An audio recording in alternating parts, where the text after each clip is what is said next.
Hi everyone, I'm Lisa and welcome to Lisa's Stamp Studio. Among the most difficult cards to make are those that are going to have a sympathy greeting. And today I've got a beautiful and simplistic card that's perfect for when you need to send one like that.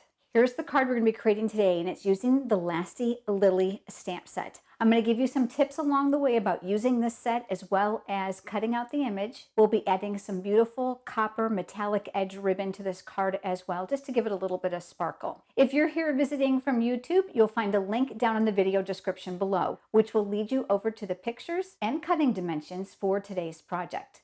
Let's head over to the stamp table and let's get started. Here's a close-up of that card we're going to be creating today. Isn't it pretty and very, very simple? The base of my card is cut 5.5 by 8.5. I've scored it just before you joined me. I'm going to be using my bone folder for that nice crisp edge.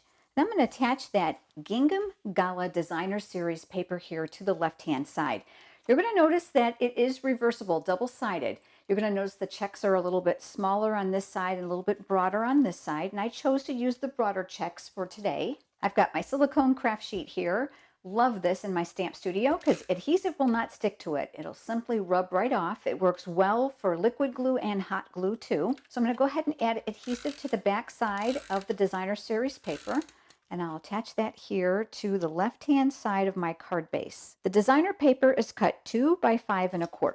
I'm going to stamp my lily on this piece of cardstock, and this Whisper White measures 2 by 4 1/4. And I'm going to be using the Lasting Lily stamp set. This stamp set is completely free with a $100 product purchase before shipping and tax during Stampin' Up's largest sale of the year called Celebration, which ends on March 31st. There are also other products in this book that are completely free with a $50 product order if your wish list is not quite that large. But I'm telling you what, you're going to want this. This stamp set is beautiful.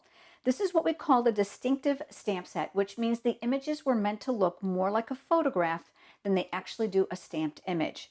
I'm going to bring a small piece of grid paper in underneath me. These are the small grid sheets. Absolutely love this 7 by 7. Fits perfectly on your work surface and helps tame any stray ink. I'm going to start with the stem, and I'm going to use mint macaron. You're going to notice here in the stamp set that there are 2 different stems. There's a smaller one, which is meant for the smaller lily, and there's a larger one with an individual leaf, which was intended for the larger lily.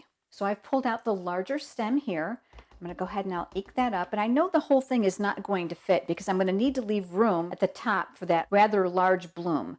So I'm going to go ahead and I'm going to stamp that here. I want to add a leaf to this one simply because this image does not have a leaf on it like the smaller one does here. So I'm going to concentrate on only inking up part of this, and that's easy to do with photopolymer. So I'm just going to situate my stamp on my ink pad and just ink up the top portion. And then I'll place that right here near the stem and press. I'm going to switch over now to the Highland Heather ink, and I've got that large lily mounted. Absolutely beautiful. Now you're going to notice that it's stained because I've used it in other colors, specifically a very bright pink.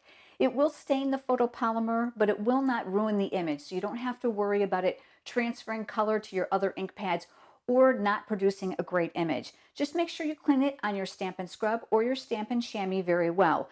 I prefer the scrub because the Distinktive stamps have small areas that can leave ink inside of them. So I like the fibers in the Stampin' Scrub to clean those a little bit better. I've got a piece here of Whisper White cardstock. This is just a scrap. Now a word about the Distinktive stamps. If you haven't seen my previous video, I talked about this, but if your ink pad is too wet or too dry, you will not get a really excellent image.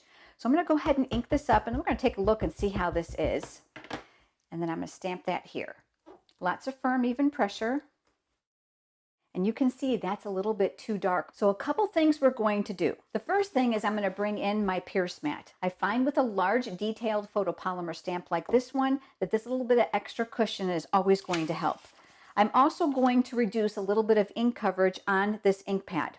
Now some of you have left me comments that you have used a sponge dauber on the stamp, picking up the ink from here, and that you've had great success. That's wonderful. I have not always had continued success with that method, especially with the lighter colors. So what I like to do is I'd like just to tap off some of the excess ink on the grid paper just to reduce that ink coverage. I'm going to bring in a separate piece of Whisper White cardstock, and I'm going to ink up my stamp again. And then I'll stamp that here.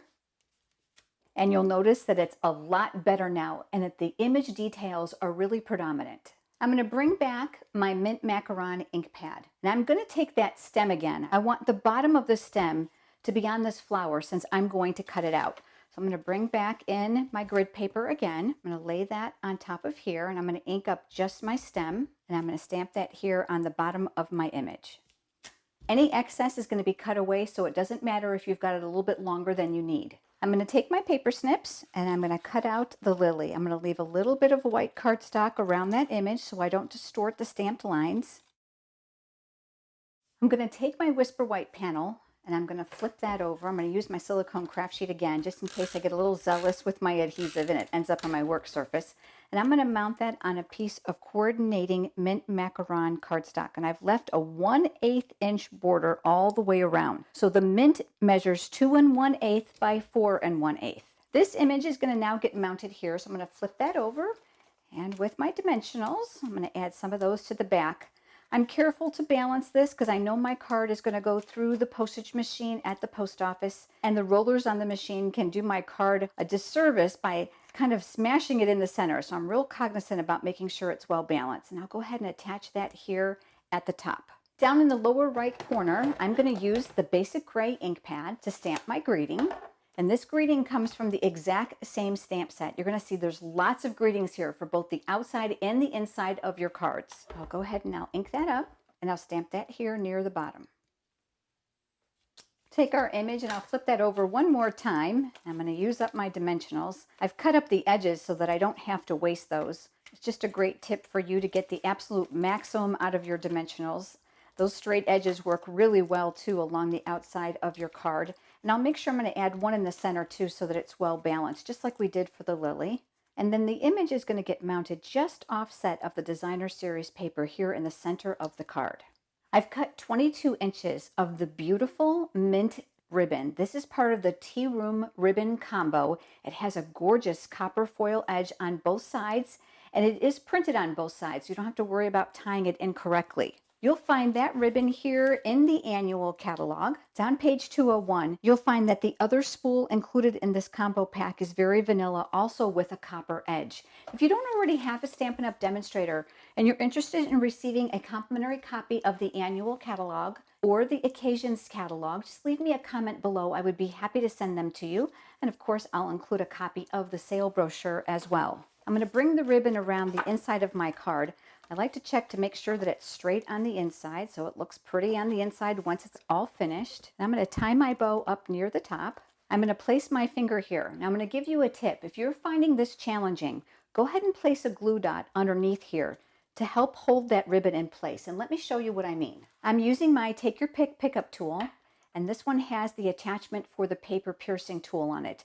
This is interchangeable to a stylus tool, and the other end of this is a small spatula to remove dimensionals if you need to. The putty tip is wonderful for picking up loose sequins and small pieces of cardstock. For $10, you get the whole thing, including a putty refill. So I'm going to go ahead and take my glue dot here. I'm going to peel one back, and I'm going to roll it up. I don't really care what it looks like. I just need to get it fairly small. And then I'm going to place that here on my card where I'm going to want to put the knot. And then I'll press that in place.